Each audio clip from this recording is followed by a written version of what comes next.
Hello, my name is Andy and I am the Village Idiot. I'm armed with a car and a GoPro and an unhealthy amount of time on my hands. I'm using that time to attempt to visit every civil parish in England. You're watching the Rushcliffe series. This is the southernmost district in Nottinghamshire and it contains 59 civil parishes of England. And there's some corkers down here. Let's dive in and check one out. Welcome back to Rushcliffe again, people, and to another village that's on the Wolds. We've seen plenty of villages with the name Stanton, so if you put the two together, you get Stanton on the Wolds.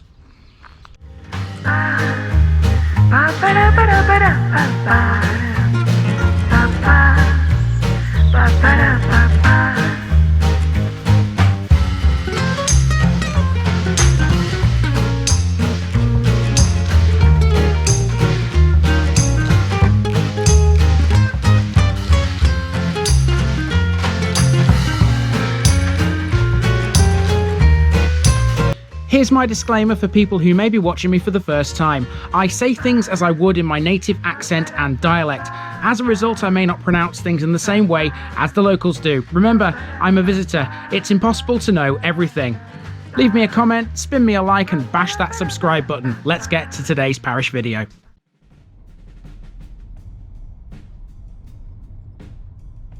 Stanton on the Wolds, stone farm on high ground.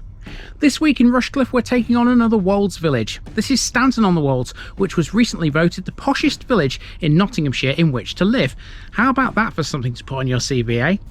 To be fair, it ain't far wrong. Without a doubt, Stanton is posh. Situated just off the A606 Nottingham to Melton Mowbray road, it has a population of just over 400, most of whom live in houses that this YouTuber can only dream of owning. Once a much more substantial medieval village, the only remaining feature from those days is the small Church of All Saints, which sits up a track off Brown's Lane. According to local legend, in the late 18th century the village was hit by a freak hailstorm. Large hailstones caused extensive damage to Stanton, and it's this which allegedly accounts for the lack of older buildings. Landmarks are few here, but there can be no doubting the largest. Above the village is Stanton on the Wolds Golf Club, created thanks to a bunch of locals who had nowhere to play. It was designed by Tom Williamson. Stanton used to have a water tower too until 1985, built to supply the Wolds villages. Although gone, the site of it is still clearly visible. It also has a really interesting feature that's underground. Let's get walking and check it all out.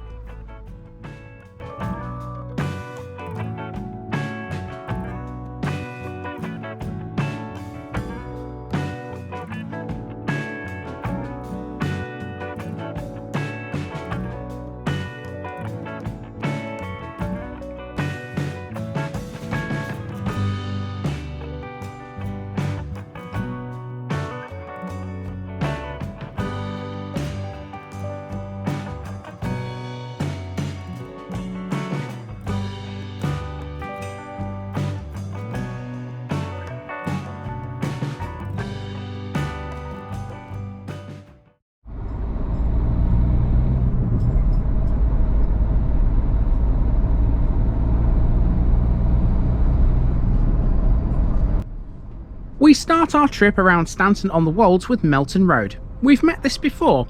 This is the same route that splits Plumtree from Normanton on the Wolds, and here in Stanton it bypasses the village to the east.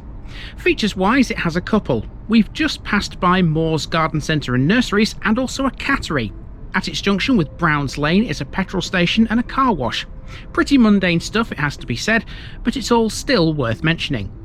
Several properties here have developed around this road, but Stanton's main core is actually a long way to the west.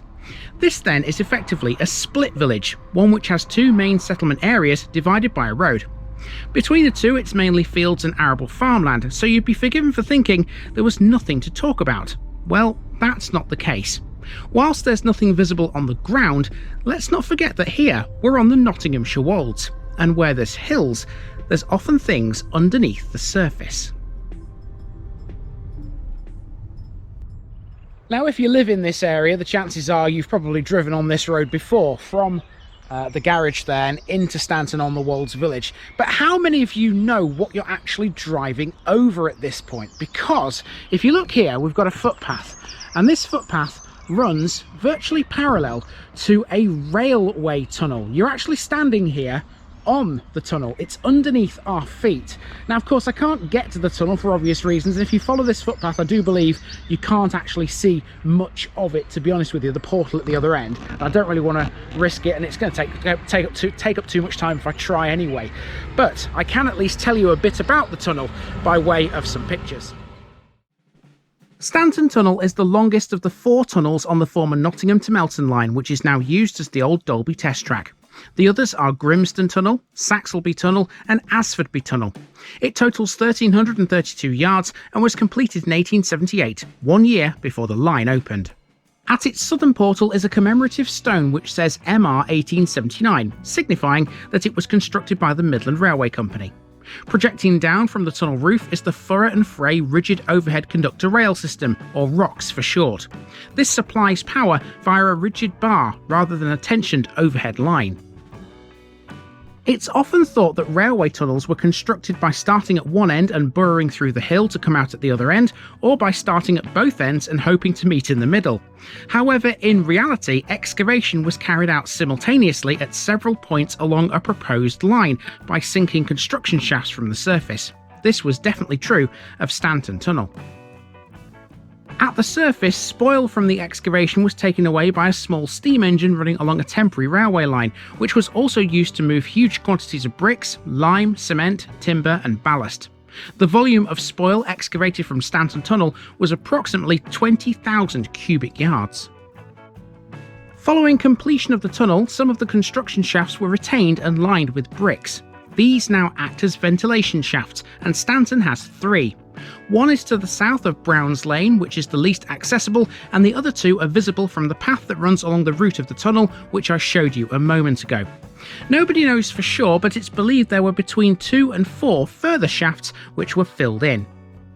Stanton Tunnel is relatively shallow. It's not far beneath the surface. Indeed, a previous owner of Railway Cottage, which is built along the line of the tunnel, once said that their doorknobs would rattle when express trains passed beneath it. Our main walk begins with the War Memorial, which is a stone cross that remembers the 3 men from Stanton who fell in World War I. It used to stand in the churchyard, but it was moved as part of a Millennium project. The church is dedicated to All Saints, although it was originally dedicated to St John the Baptist instead. It forms part of the benefice of Keyworth, Stanton and Bunny. A modest building, you can use a footpath which runs through the churchyard to access Stanton on the Wolds Golf Club, and in a bit we'll return to this point to complete a full circuit of the village. The church's location is seemingly unusual. It stands at the end of a track set back from Brown's Lane. Although not officially known as Church Lane, some of the locals refer to this track as such. It's an unmade, unregistered road which from Brown's Lane looks like it could just be a farmyard to the untrained eye. This road otherwise is wholly residential, although property is a little sparse. In fact, Brown's Lane looks a little bereft of landmarks altogether. That wasn't the case but a few decades ago, because there was a rather large one here. Stanton used to have a water tower. Until the 1930s, most villages south of the River Trent were supplied by reservoirs, but those on the Wolds proved difficult to supply, purely because of their elevation. So to combat that, Stanton Water Tower was built here. It was accompanied by a pumping station near Plumtree Railway Station, which pumped water to the top of the tower. Both were constructed by John Corley, and the whole thing was operational by 1923. It was hidden from view by 21 poplar trees, which were planted around its perimeter. When it was demolished in 1985, only the circle of trees remained. Safe to say I found a ton of information online about the old water tower, and it's kind of a shame that it's not there anymore, isn't it? It would be a brilliant feature to have at this end of the village. Now it's just a field that looks like nothing, to be honest with you. I can only imagine what it would have looked like back in the day. Now, from here, we're going to walk down this road the other way now, past the entrance to the church, and we will see what else Stanton on the Wolds has. Stanton is served by a bus, and here's the stop. The number 863 calls here on its way between Ruddington and Keyworth. Just a bit further up the road is a track that leads to Slater's Garage. With over 50 years of car maintenance experience, they're considered one of the best in the Nottingham area, apparently. Now, speaking of cars, I'd imagine this road is usually a bit busier. On my visit, however, this corner was closed owing to some roadworks. It's here where we come across the Stanton village sign, surrounded by a lovely floral display. Now that's what I call welcoming. The road then turns northwest and we're on Stanton Lane, which becomes Nicker Hill in Keyworth. Whilst all of the village is pretty, and let's face it, it is surrounded by beautiful countryside, ideal for many outdoor activities, it's the houses on this road that make the place a cut above the rest. Stanton on the Wolds boasts several listed buildings and historic properties, but also plenty which have eye-watering values. It should come as no surprise, therefore, to learn that earlier this year, Stanton was voted the poshest place to live in Nottinghamshire in a Daily Telegraph poll. Well, it's a bit like Widmerpool, isn't it, which is the next door neighbour to Stanton on the Wolds. Lots of big houses and ones which probably have extremely high values. And they're all sort of set back from the road as well. There's none that are sort of right on the curb's edge. We're not talking terraced houses here, we're talking big detached houses. Loads of them as well, all lining both sides of this road. Now, in terms of landmarks, we've only really seen the site of the water tower and the church. There is another big landmark in Stanton on the Wolds though, and that's a golf club. If we continue walking up this road and then take a right turn, we'll have to walk on a public footpath which takes us through the golf club and back to the church.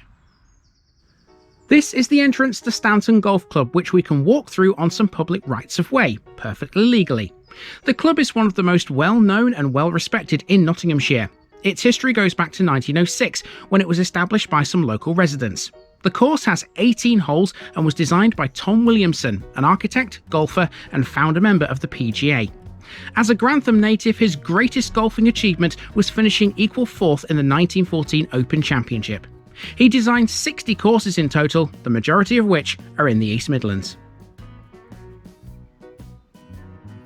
The residents who established Stanton Golf Club were two clergymen, an accountant, a doctor and a retired post office worker. They were all keen golfers, but they had nowhere local to play. Now it's considered by many to be a timeless golfing haven, which boasts a stunning parkland course. The course is cleverly arranged in a double loop and it's a par 73 that caters to players of all abilities. Stanton's greens are regarded as some of the purest in the entire country. Now let's head into these woods which back onto the course. I wonder just how many golf balls have ever been lost in here. There's a few obstacles in this wood, but it's still quite pretty. Covering half an acre, it sits at the back of the churchyard, and if you follow the left-hand fork right after the golf club, that's where you'll end up. It's no wonder Stanton is considered to be a good place for a gentle stroll.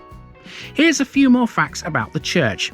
It's built on the highest ground in Stanton. It wasn't recorded in the Domesday Book. In fact, the earliest known reference to a church here was in fiscal records dated 1341. Its earliest fabric is 14th century.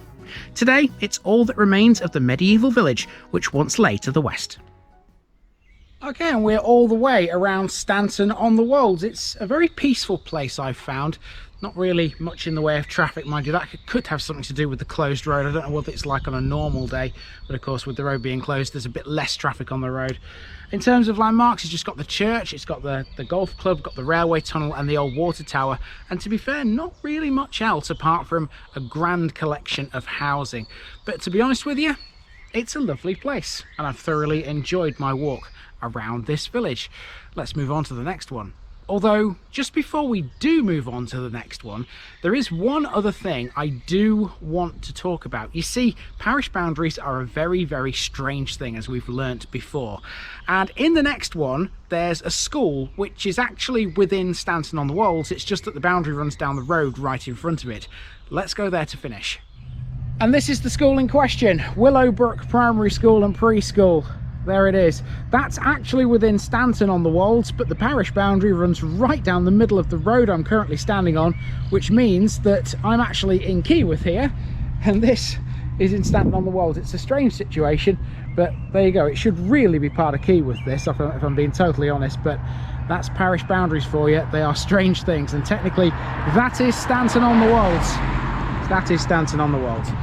And that's it. We are done with this episode. And it's time to move on to the next one, although I'm already standing in it. And that's it. Another village on the Nottinghamshire Wolds is complete. Now, of course, we are already in the next one, but we ain't starting here. Keyworth is a massive village and one which is certainly no stranger to the gradients of the Wolds. Join me next week as we go up and down the mall in a truly epic episode.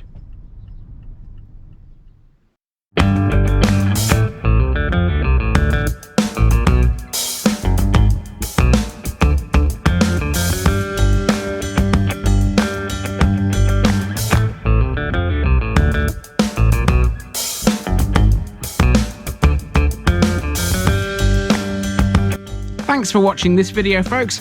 Don't forget to like this episode if you haven't already. It really makes a difference with YouTube. If you're new here, subscribe to the channel for more videos like this, and give us a share too if you've got friends who'd like it. You can find all the links to my social media accounts below, as well as my Buy Me a Coffee page where you can donate to the channel. Also, if you've enjoyed this episode, have a look at some more videos in this series. Until next time, I've been Andy, also known as the Village Idiot, and I'm out.